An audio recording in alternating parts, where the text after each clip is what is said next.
Medicare and COBRA. So I've been going through, this is a Reddit chain I just saw, and it is full of really bad information. So there's some good parts to the internet and there's some bad parts to the internet, right? So this person, let me actually walk you through this case. Okay, so in this case, Medicare and COBRA positive, they're trying to figure out if they screwed up. Spouse got laid off, he's 55, she is 69, lost great insurance. I started Medicare to start January 1st, which is a key date there.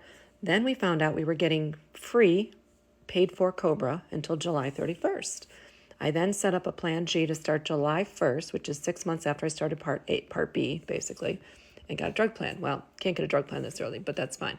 Anyway, totally did the right thing. I would use Medicare as primary, which is correct, and COBRA as secondary. So then what happened was she went to the doctors and they can't verify who's primary, who's secondary. Not a big deal. You call Medicare, it has a coordination phone line, and you get it fixed, okay? You just tell them what order it in. So I said, you can definitely have COBRA and Medicare at the same time, and you should if it's free, right? Why would you not take your free coverage? Get your Plan G to kick in just like you did in July.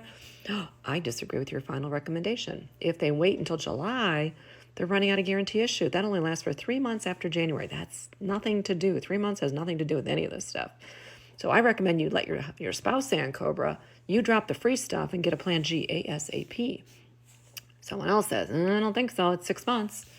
Then down here, come in here. True, you can't have COBRA and Medicare. With any dual insurance, such as the employer plan, Medicare is always secondary. No, COBRA is always secondary to Medicare. Medicare is always, always, always primary to COBRA, which is why people need to have Medicare in place when they have COBRA. So this person's like, no, you can't have them both in place. You can go ahead and cancel your COBRA. You're canceling your free insurance. Oh my gosh. So it's just crazy. This source makes it clear that you can have COBRA and Medicare, but it's a bad idea. Well, why is it a bad idea? Because it's free. All right. So it's sometimes just exhausting. Okay. So COBRA, if you are taking COBRA and you are eligible for Medicare, you could have been on disability when you were 55. That means you were eligible for Medicare at 55 in that case. Or you're 65, 67, 72, whatever it is, and you're deciding to take COBRA, you can do that. You just have to get original Medicare to go with it, because original Medicare is your primary insurance. If you don't have primary insurance, you don't have 100% coverage.